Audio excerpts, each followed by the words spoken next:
tú entras de la puerta de la cárcel para adentro, tú estás en otro estado.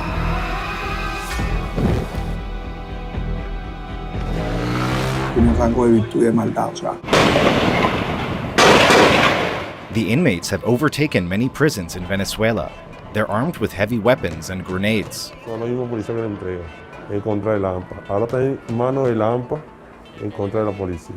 Fulano hizo esto, mátelo. Era la orden que daba yo. Y si no lo hacía, se morían ellos.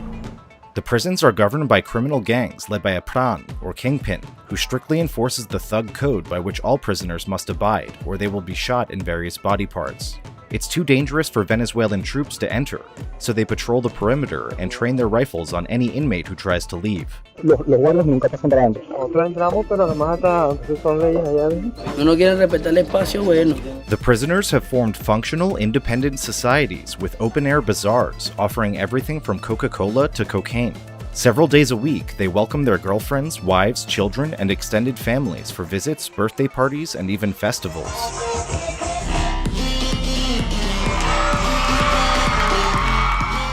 La Causa, a new documentary from 29-year-old filmmaker Andres Figueiredo Thompson, is a raw look at life inside what at the time of filming was the country's largest prison. The film explores the structure of its self-organized society, where dissenters and those deemed social radicals were treated harshly, and LGBT inmates were cast out and forced to live on the roof of a building. No.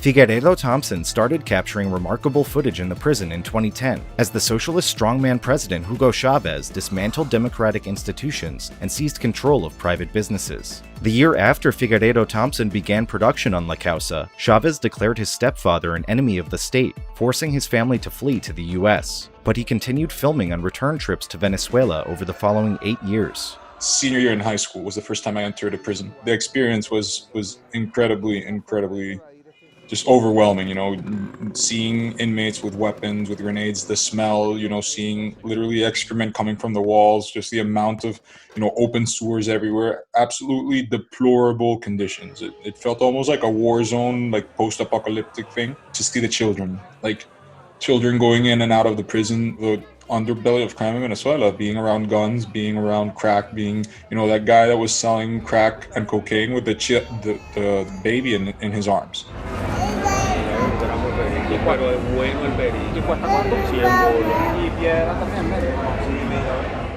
You filmed this over the course of 8 years. How did you start going into prisons in Venezuela when you were a senior in high school? Yeah, I met this guy who's in the documentary, Gilbert Caro. He's the politician guy. Me and my brother had an NGO, and we used to build recreational parks in the slums. And he told me the story of when he was a kingpin, and how he had transformed himself. I was 17, and I told him, man, I want to do a documentary about this. I even had to make a fake ID to be able to get into the prison. How did you sort of ingratiate yourself in this community that they were willing to let you film them? They always knew what was going on, and they were okay with it, because I think there's also that element of pride in some sense, of being in that world, or of wanting to show their life. Él es el fotógrafo que va a grabar todo. Explíquenme qué están haciendo aquí, pues. Bueno, aquí estamos rellenando las piñas. But it was really interesting to see inside the power vacuum that they had filled. Before these, you know, kingpins came to power, it used to be like no man's land. And there used to be a lot more bloodbaths. Prácticamente que nosotros tenemos armas aquí para por lo menos tener un control contra todo, ¿comprende? Aquí nosotros no nos podemos defender si no tenemos armas, ¿no? El AMPA tiene un tribunal. Si medita matarlo, y si no, meterle un barriguero, y si no, un patero. With kingpins, there was more selective violence. It was more like Hammurabi Code type of an eye for an eye type of thing. But you could leave your cell phone in the prison, and if your cell phone got lost, somebody was gonna be responsible. And it was really hard for you. Like I would leave, you know, my wallet or my things just in the music studio that we built, and nothing would disappear in a place where it's surrounded by thieves. So there was this type of military dictatorship code, which was really weird. That I'm not saying that I support it, but it was a type of system that created some type of order from the previous chaos. Yo vendo películas, vendo cigarrillos para sobrevivir. Mira, yo estoy tranquilo aquí, ningún otro compañero va a venir a quitarme esto por la fuerza. Que antes, por lo menos, si tú tenías una cadena de oro, yo iba a quitarte esa cadena.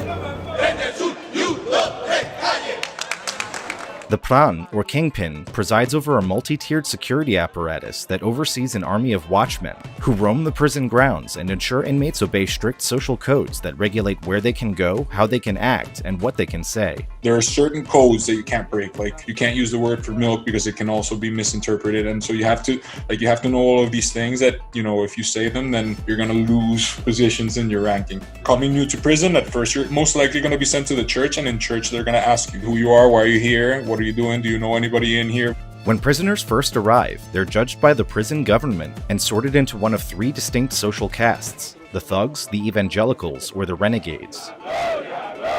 Almost like going into college, like if you get into a frat or not get into a frat depends on who you know, how cool you are, what you've done, type of thing. Like, it's interesting to see that society has its ways to self-organize at, you know, these different levels, but it's essentially the same thing. You know, the thug is the people who are the freest inside the prison. The thugs can, you know, not wear a shirt, they can walk wherever they want to, they can smoke, you know, weed or do drugs in the prison. The evangelicals, if they're walking about, they have to have a Bible in their hands and they have to wear a tie, and they're also in charge of cleaning the prison, or they're also in charge of cooking. The renegades, the ones who are worst off, these are like the prisoners within prison, and it's either because you committed a very, very horrible crime, you're a homosexual, like a known homosexual, or you belong to a gang that was an enemy of the kingpin's gang. In addition to preaching the word of God, the evangelicals are responsible for cleaning the raw sewage and refuse that cover the grounds.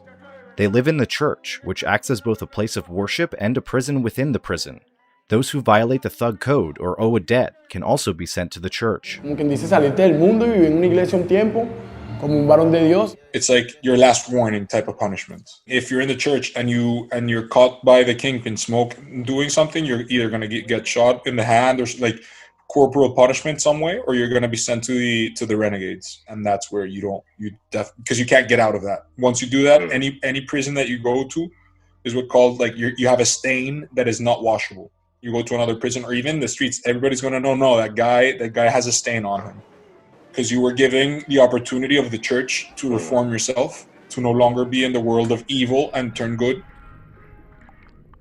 The prison's de facto government collects a general tax known as la Causa, or the cause, which it uses to purchase goods that come into the prison.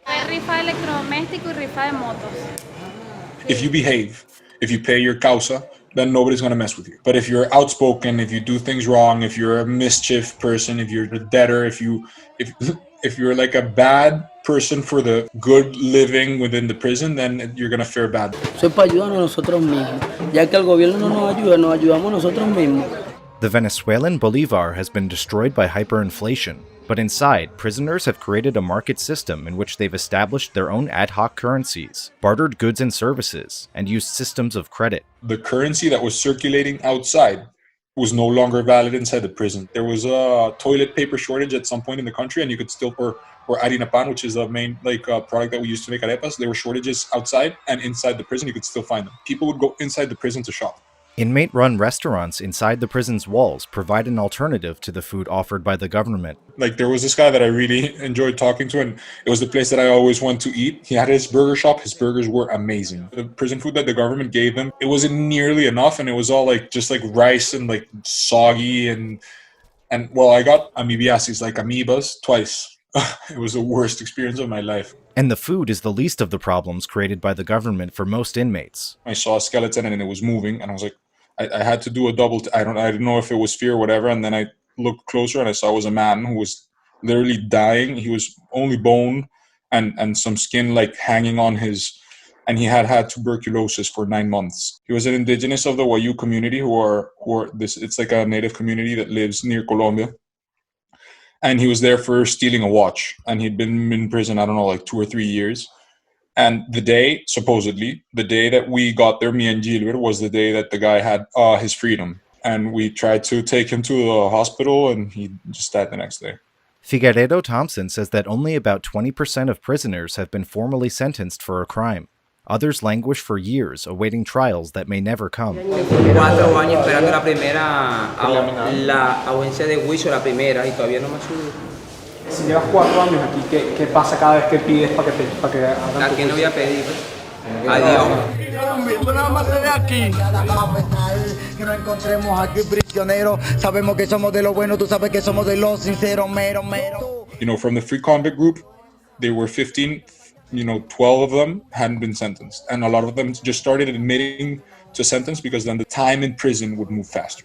Imagine a system in which you have to declare yourself guilty, even if you're not, just so the thing moves faster.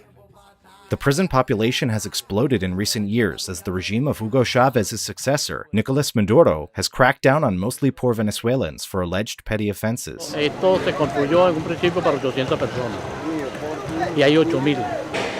There was no economic opportunity. A lot of them are kids, like an 18-year-old guy who's part of the documentary. He doesn't tell the story that much, but it's the guy with the afro, Freedom. He was thrown in because he stole a cell phone, and he spent 3 years in a prison in the same space near being overruled by guys who had killed 15 people. There's no maximum security prison, only for political prisons mostly. So obviously when you throw somebody into that type of position, what are you creating?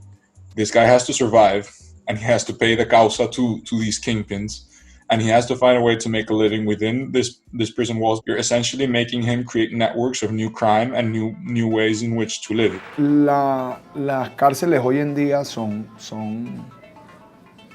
campos en donde reflejan la sociedad. No quiere decir que el 100% de la culpa sea del sistema, porque yo no te puedo decir que soy un santo, pero tampoco que andaba tampoco... When society doesn't pay attention to culture of rehabilitation, then that's gonna start to fester. Tú estás creando un monstruo. O sea, si te dan la libertad, mañana tú volverías a ser secuestrado. ¿Qué voy a hacer? ¿Qué voy a hacer? El mundo de la velocidad y la maldad. Mientras que tú trabajas, yo pienso cómo te rompo.